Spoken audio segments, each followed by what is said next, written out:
Eu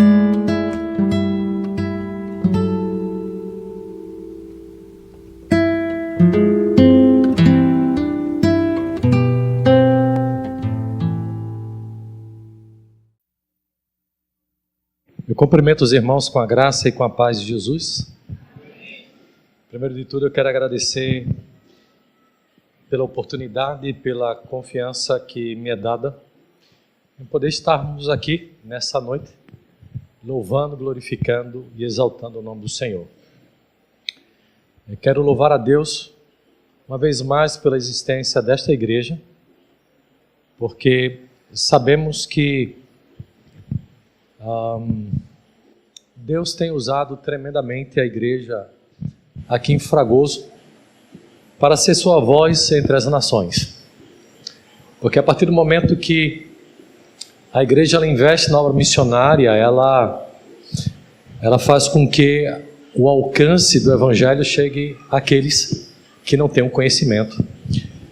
E muito obrigado por esta parceria e podermos ser representantes de Fragoso no norte de África.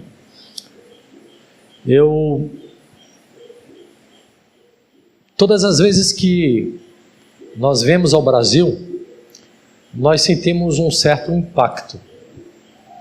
Primeiro, o impacto da mudança, porque as coisas mudam.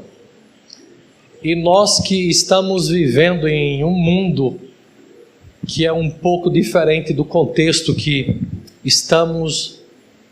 os irmãos estão inseridos, nós vivemos aquele tempo, nós vivemos aquele momento, e os irmãos aqui vivem o tempo dos irmãos.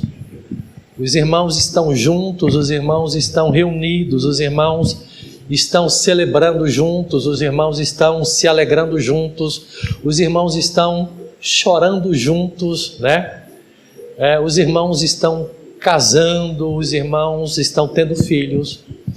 E os irmãos, de uma forma muito especial, podem acompanhar esse momento. E nem sempre nós que aí estamos longe dos irmãos, temos o privilégio de acompanhar esses processos de mudança. E isso muitas das vezes nos causam choques. Eu lembro que um par de semanas atrás eu tive uma celebração, isso eu estava comentando com o Igor e com o nosso irmão Anderson, que eu fui juntamente com a Risalva participar da celebração do aniversário da minha sobrinha.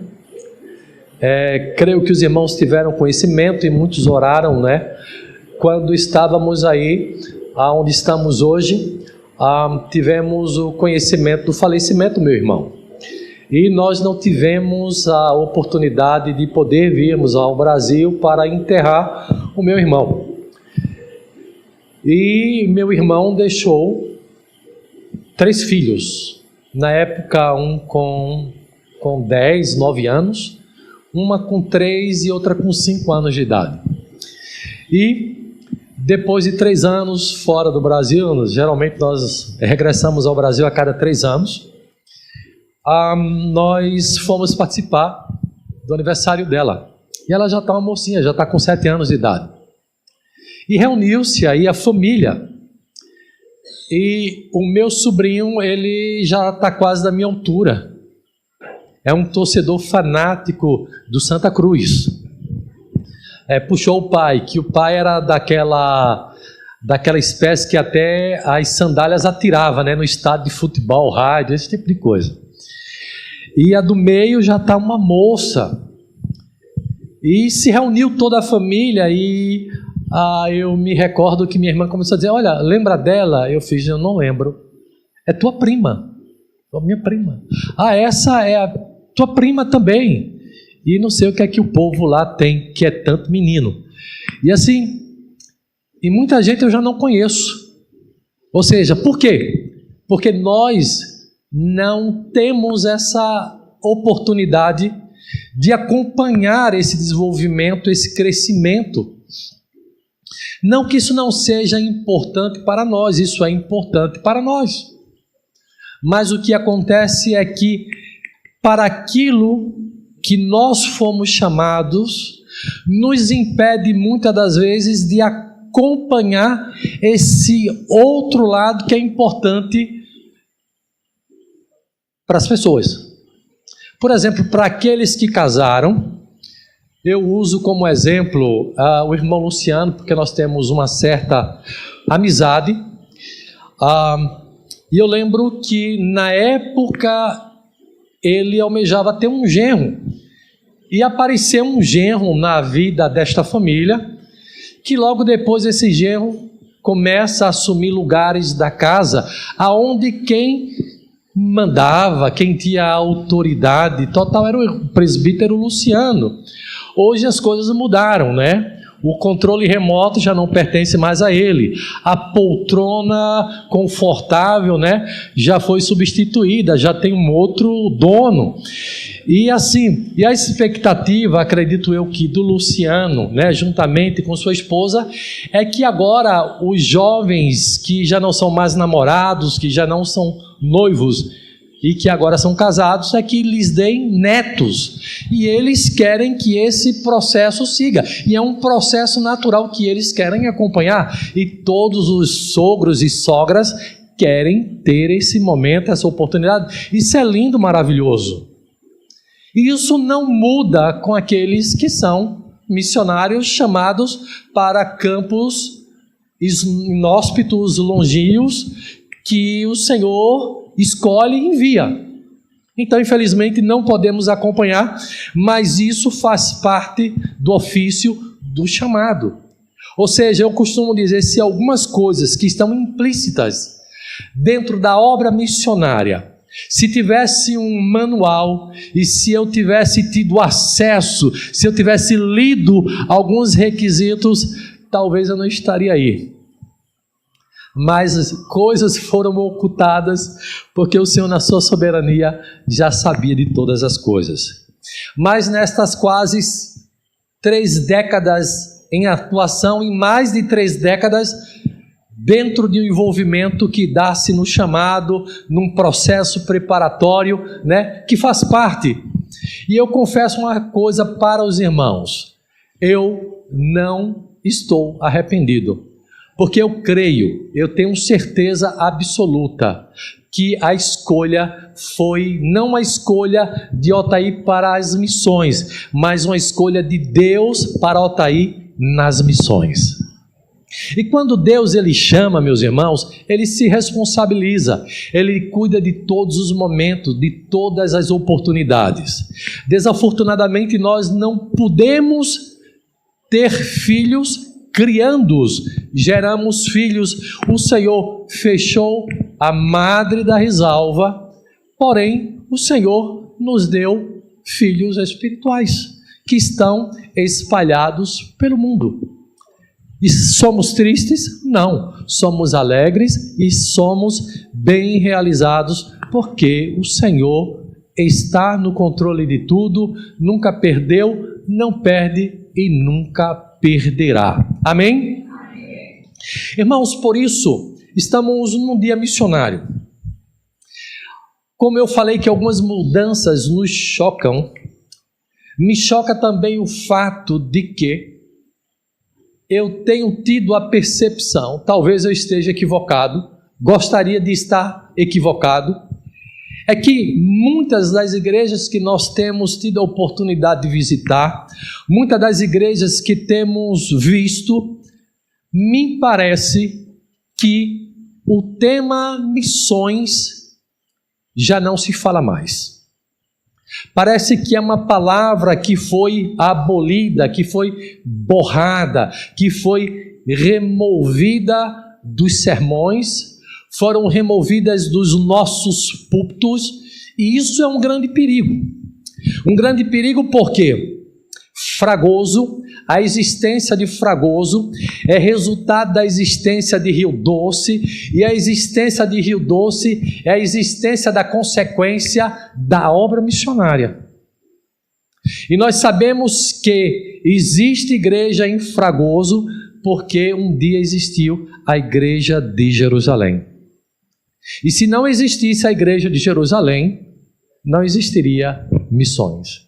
E nós somos resultados de uma igreja que não estava formada numa estrutura física, mas em uma estrutura espiritual, que estava ali acolhida, retrucada, com medo em Jerusalém. Depois que veio o Espírito Santo, o espírito de medo foi lançado fora, e os cristãos, através da perseguição, começou a fugir, e através dessa fuga levaram com eles a semente do Evangelho, e para a honra e a glória do nome do Senhor, esta semente nos alcançou, e é por isso que aqui estamos reunidos nessa noite.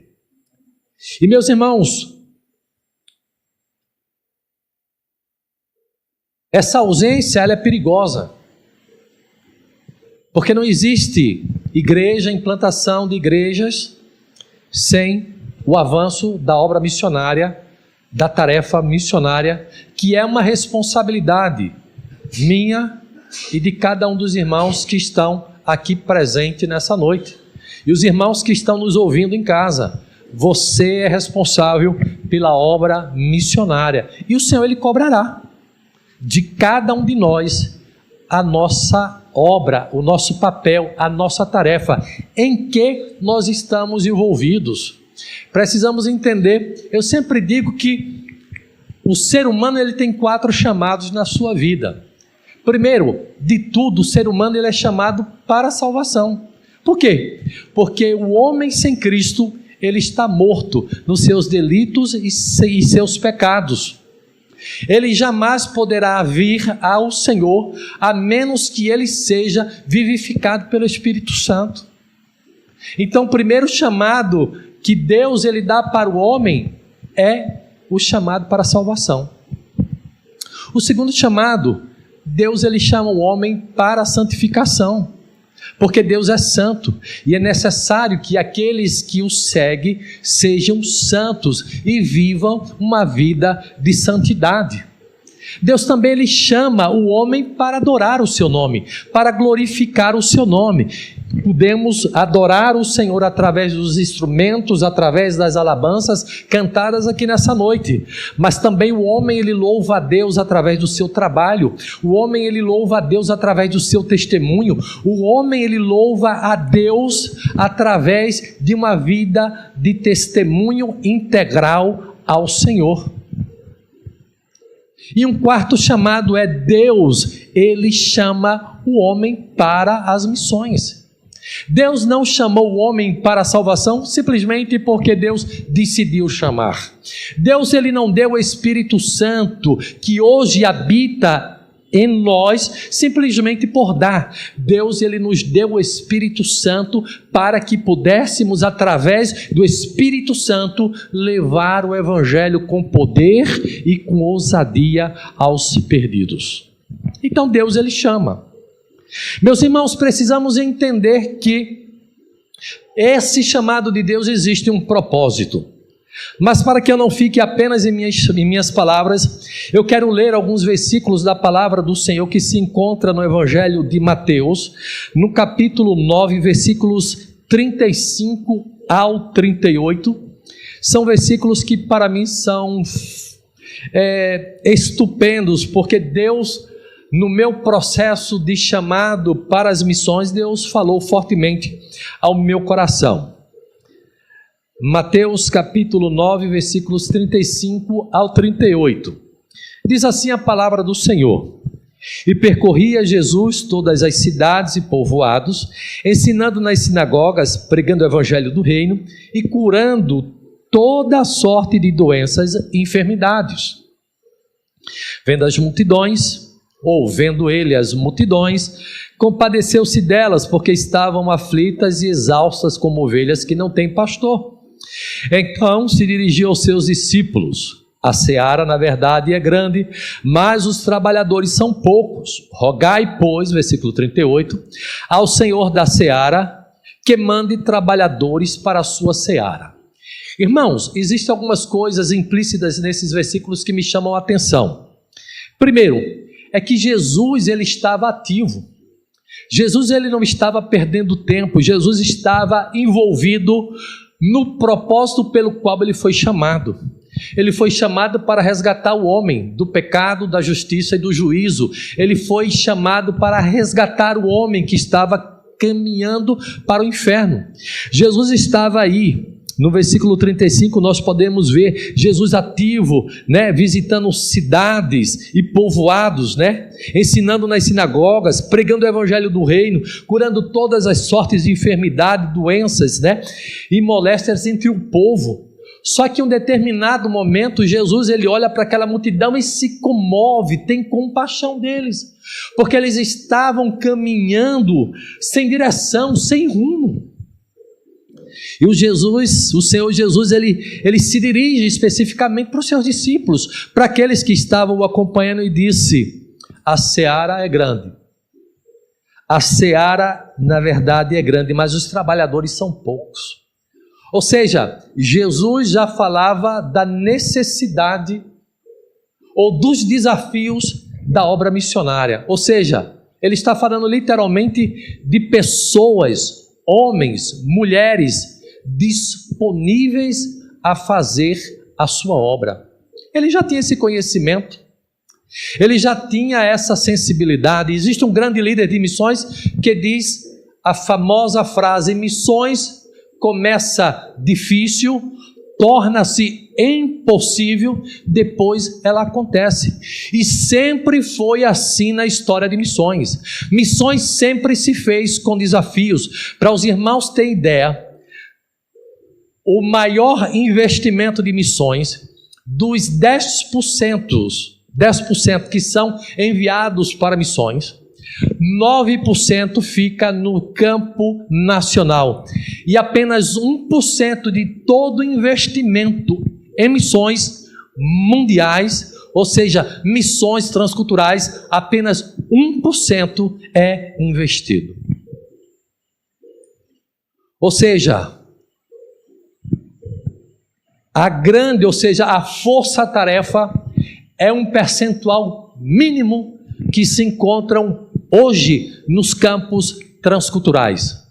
E quando falamos nos campos transculturais mais fechados, esse percentual ainda diminui drasticamente, fazendo com que esta palavra do Senhor Jesus seja verdadeira. Ou seja, a seara é grande e os trabalhadores são poucos. Aonde estão estes trabalhadores? Aonde estão os desafios que fluem desde aqui para aí? Se não se fala de missões, os irmãos não seguirão missões. Se não se fala em orar por missões, os irmãos não intercederão por missões. Se não se desafiam pessoas para as missões, as pessoas não terão interesses pelas missões. É por isso que eu digo, meus irmãos, todas as vezes que eu venho ao Brasil, eu tenho essa sensação, esse sentimento de que menos se fala de missões e mais se investe no local. Não estou dizendo que investir no local está errado, está correto. Porém, os confins da terra necessitam de nós. Necessitam de homens e de mulheres que estejam disponíveis para isso. É por isso, meus irmãos, que eu quero compartilhar nessa noite sobre etapas na vida de um missionário. Não é simplesmente levantei um dia pela manhã dizendo eu vou ser missionário. Alguém um dia disse para minha esposa o seguinte: você é missionária, você viaja muito, que vida boa. E sabemos que não é por aí. Não é bem por aí. Realmente, já viajamos muito. Já tivemos em muitos lugares. Mas a coisa não é tão simples como sair ao turismo. Turismo é diferente de quem arrisca a sua vida.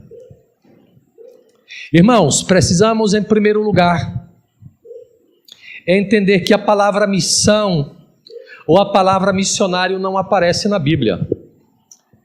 Portanto, não nos oferece uma definição clara. No grego, temos a palavra apostalein, que do latim derivam das palavras missio, missione, que significa encargo, dever, tarefa, responsabilidade, que é conferida a alguém para executar uma obra específica. E qual foi a tarefa específica que Deus deu à sua igreja? Levar o evangelho a outras pessoas. O missionário, meus irmãos, é alguém escolhido por Deus para cumprir a missão de levar o evangelho também aos lugares mais inóspitos da terra. Essa igreja tem responsabilidade em Fragoso? Sim. Mas a mesma igreja que tem responsabilidade em Fragoso, esta é a mesma igreja que tem responsabilidade com os confins da terra. E aí estamos falando de um evangelho simultâneo, aqui, ali e acolá ao mesmo tempo. Porque precisamos, meus irmãos, levar literalmente para fora o significado da palavra igreja, que significa o quê? Sair para fora. O significado da palavra não é ficar aqui dentro. Aqui a gente se alimenta, aqui a gente se fortifica, aqui a gente se encoraja, aqui nos preparamos, aqui nos incentivamos e lá fora agimos. O resultado daqui é o que fazemos lá fora. O que fazemos aqui vai refletir lá fora. E a nossa atitude vai fazer com aquilo que está lá fora venha refletir aqui dentro. Estou falando de almas convertidas, almas resgatadas para o Senhor. Como eu falei, o missionário é alguém escolhido por Deus para cumprir a missão de levar o evangelho também aos lugares mais inóspitos da terra. Etapas do chamado. É preciso entender que o responsável direto pelo chamado do missionário ou de um missionário é Deus. É Deus quem chama. É Deus quem elege. É Deus quem separa. E Deus envolve nesse chamado pessoas as quais já estão envolvidas em suas igrejas, e as pessoas que as cercam podem identificar esse chamado. Ou seja, quando alguém começa a cantar na igreja, um novo convertido está na igreja, está ali, começa a cantar, aqueles que estão envolvidos no louvor, não percebe que esta criança, ou este jovem, este adolescente, não tem um chamado, não tem um dom, um talento para isso? Não é possível perceber? Ou seja, quando dá um instrumento, a harmonia que essa criança, mesmo não tendo a experiência técnica, a pessoa não percebe? A liderança da igreja não percebe? Olha, esse menino leva jeito. A obra missionária é a mesma coisa. Quando alguém tem esse dom, esse talento, essa vocação, ela se destaca. E logo a igreja percebe. E quando a igreja percebe, sabe qual é a sensação da igreja? É de perca. Eu vou perder ele para as nações. Eu vou perder ele para os confins da terra. Vou perder ele para as missões. Na verdade, não está perdendo, está investindo. Porque quando investimos em missões, estamos investindo na vinda do Senhor Jesus. As etapas do chamado ou processo do chamado, aparentemente é bastante conflitiva, tanto para o candidato, como para todos aqueles que fazem ou farão parte deste chamado, ou neste preparo, ou neste envio. Por quê? Primeiro, essa pessoa, meus irmãos, ela precisa se convencer de que foi chamado por Deus. Muitas das vezes o chamado missionário, ele é bastante conflitivo. Por que bastante conflitivo? Porque quando Deus ele chama, muitas das vezes não que não cremos em Deus, mas muitas vezes vivemos em um conflito e muitas das vezes nos ponemos a nos questionar, dizendo: Senhor, Tu estás me chamando verdadeiramente? Senhor, seria eu essa pessoa? Senhor, teria eu capacidade para isso?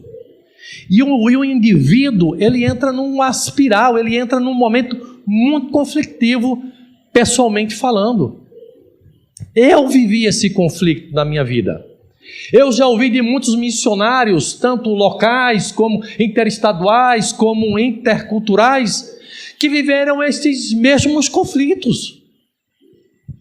E quando nós estamos falando também de um chamado para o ministério eclesiástico, quantos já viveram conflitos? Será que eu tenho capacidade de assumir uma plataforma, ensinar, pregar, ministrar, aconselhar, guiar um rebanho? Quantos de nós já não passamos por isso? Quantos já não passaram um conflito familiar? Tem pessoas até que dizem: será que eu estou preparado mesmo para casar? Será que eu tenho condições de assumir uma família? Como será? Quantos já viveram, quantos de nós já não passamos por essa fase de nossas vidas? Mas chega um momento que nós passamos por essa fase, estamos convencidos, estamos convertidos, convencidos de que foi Deus quem nos chamou, e logo saltamos para a segunda etapa de convenção: convencer aos que estão em nosso entorno que nós fomos chamados. Eu lembro que um dia eu estava em um determinado seminário e foi feito um apelo para uma viagem missionária, um chamado para as missões, e eu disse: eu vou. E aquele sentimento dentro de mim dizendo que eu iria. E um pastor que ali estava, ele disse assim para mim: você, para onde tu vais? Olha que encorajamento. Um pastor, para onde tu vai? Você não tem preparo, você não tem capacidade, você precisa de recursos, e começou a colocar todos os obstáculos possíveis.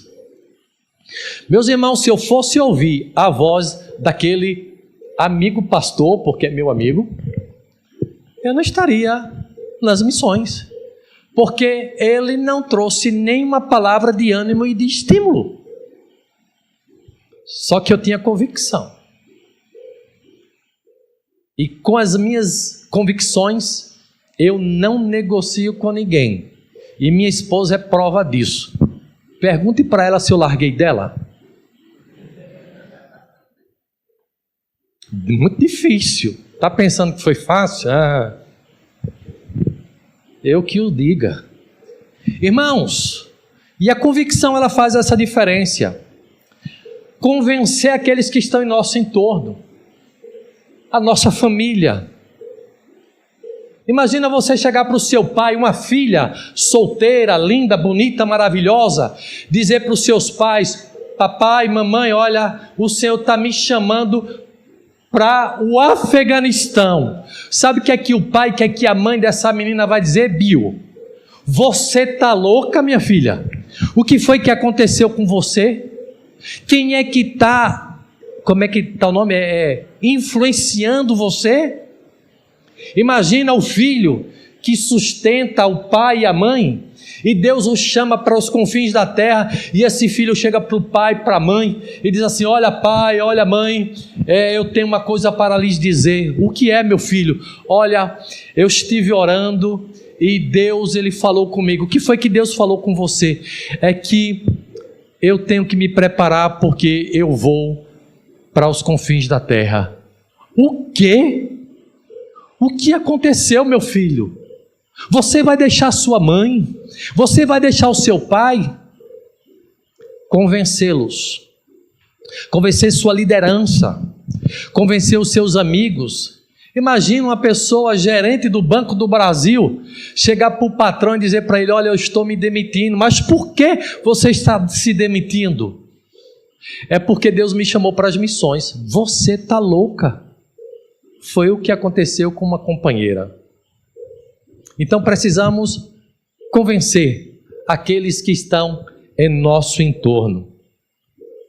Precisamos, terceiro, convencer aos líderes que precisa preparar-se teologicamente, missiologicamente, academicamente, profissionalmente, etc, etc e etc.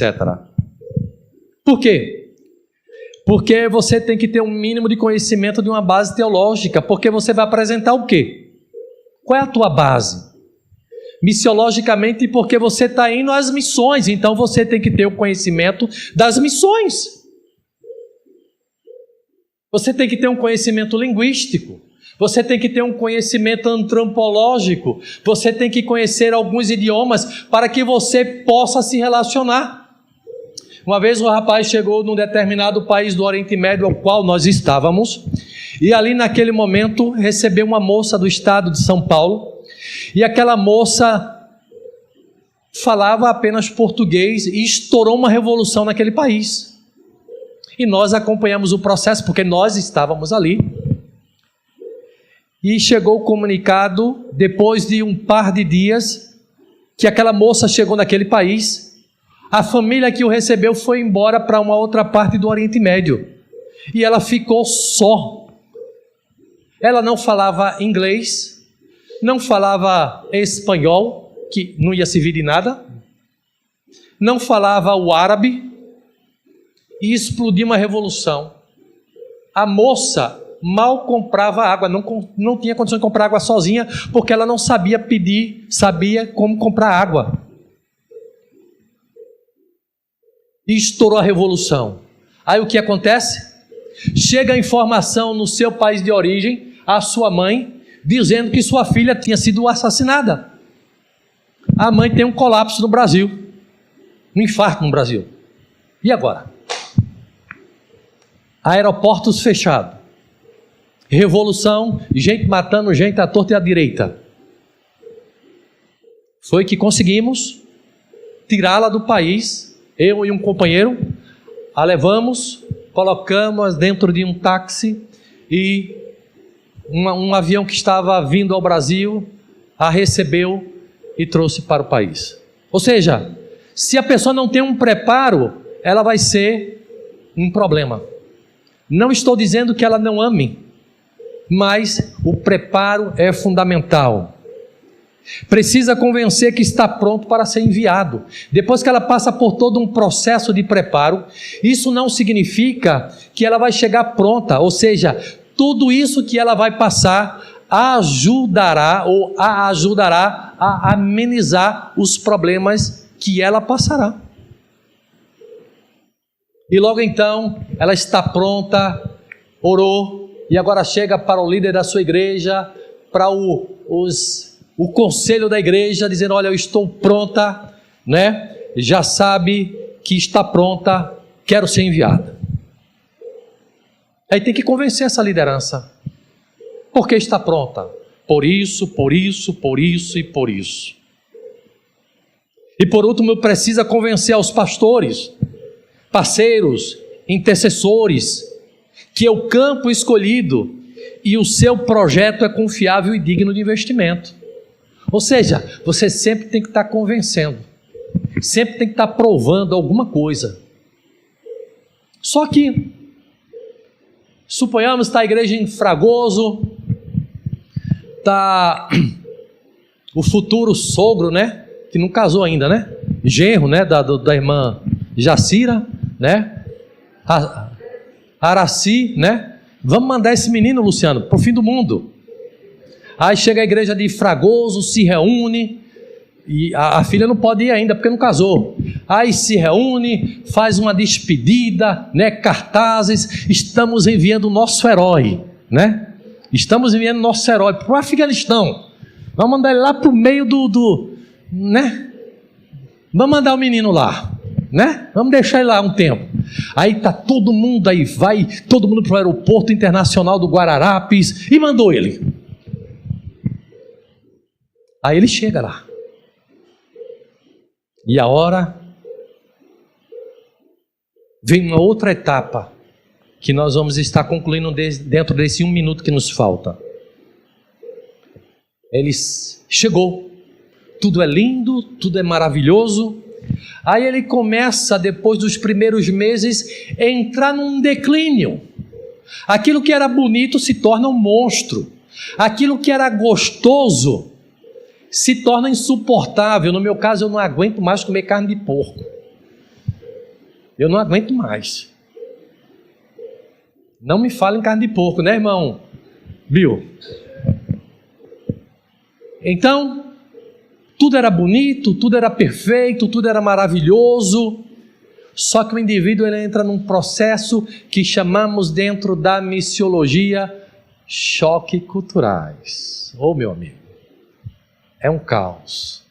Muitos, por não terem aí uma estrutura, enlouquecem. Eu tenho uma amiga que caminhou nas ruas de Liverpool, na Inglaterra, só de baby doll, porque não aguentou a pressão. Já tinha sido tirada do Oriente Médio. Até helicóptero estava procurando ela de madrugada, num frio terrível. Porque tudo aquilo que está dentro de nós, meus irmãos, por causa da ausência, porque aqui nós outros não somos confrontados. Muitas das vezes com o nosso caráter, estamos aqui, vamos para a nossa casa, e lá não, vivemos um processo de solidão. E muitas vezes aquilo que está lá dentro, não estou dizendo que não somos crentes, não estou dizendo que não somos chamados, mas isso potencializa. E quando potencializa, é uma erupção. E saia da frente. Eu já acompanhei muitos casos. Eu já entrei em crises. E se você não tem uma estrutura no preparo, então, meus irmãos, quando entra nessa crise, aí lá vem os questionamentos. Será que esse campo é o campo exato? Aí não tem frutos, porque quando a gente fala de campos fechados, você não tem liberdade de pregar, você não tem liberdade de se reunir. Eu participava de reuniões que nós tínhamos na época de que celular tinha aquelas baterias. A gente tirava as baterias, escondia os celulares num quarto oculto, né, escondido, para nos reunirmos, para que a polícia secreta não nos monitorasse. Imagina você viver tudo isso, não ver os resultados do fruto do teu trabalho. E a igreja brasileira, porque a igreja brasileira local, ela é imediatista. Nós somos uma cultura que queremos os resultados amanhã, e não é assim. Muitas das vezes não vamos ver o resultado do nosso trabalho. E muitas das vezes nos cobramos porque fomos ensinados que temos que dar resultados, ao contrário dos americanos, pastor. O americano, ele quando chega no campo, ele fica 2 anos somente aprendendo idiomas, aprendendo a cultura daquele local, estudando as estratégias que podem ser aplicadas, para só depois de 2 anos aplicar isso. Nós, quando chegamos, temos que aprender idioma. Eu saí de uma classe, mal falava inglês, fui aprender árabe, fui evangelizar, tinha que dar resultados, porque a igreja local, isso não generalizo, tinha que dar resultados, e não é por aí. E hoje eu ensino que o tempo é do Senhor. Quem convence o homem do pecado, da justiça e do Espírito Santo é o Senhor. Eu fui chamado para levar esta semente. Então, meus irmãos, entra em crise. Precisamos nos convencer que estamos no lugar certo. Precisamos nos adaptar culturalmente à cultura e o idioma. Se você não fala o idioma, como é que você vai pregar? Você vai falar para o cara: Oi, tudo bem? E o cara, o quê? Que é isso? Você tem que aprender o idioma para que você possa falar a língua materna, porque a língua materna fará toda a diferença. Convencer, encerrando, a comunidade local de que é um missionário, ou seja, existem algumas comunidades que você não pode dizer que você é missionário.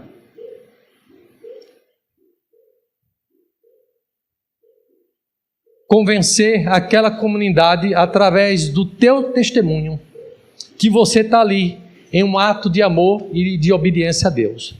E por último, convencer através do seu próprio testemunho que Jesus Cristo é o Salvador. Existem, meus irmãos, etapas na vida de um missionário. Muitas das vezes olhamos para o missionário, mas não sabemos que existe toda uma etapa a ser seguida. E muitas das vezes, quando saltamos as etapas, nos prejudicamos, porque isso nos levará a retardar, porque vamos ter que voltar para seguir aquela etapa. Irmãos, a responsabilidade da obra missionária é nossa, como igreja do Senhor Jesus. Seja urbanas, seja interestaduais, seja nos confins da terra. Deus precisa de homens, Deus precisa de mulheres que estejam dispostos, que estejam abertos para levar esse do Senhor Jesus. Aonde você estiver, seja um potencial nas mãos do Senhor. Incentive a obra missionária, incentive aqueles que missões foi, é e sempre será a essência da igreja do Senhor Jesus, porque a essência de missões, ela deu-se no ato de obediência. O Senhor Jesus, ele deixou o seu trono de glória em um ato de obediência, considerado como um missionário de todos os missionários de todos os tempos. Morreu no seu lugar, morreu no meu lugar, para nos dar vida, para que pudéssemos, através da vida, gerar vidas. Que o Senhor nos abençoe, no nome santo do Senhor Jesus. Amém.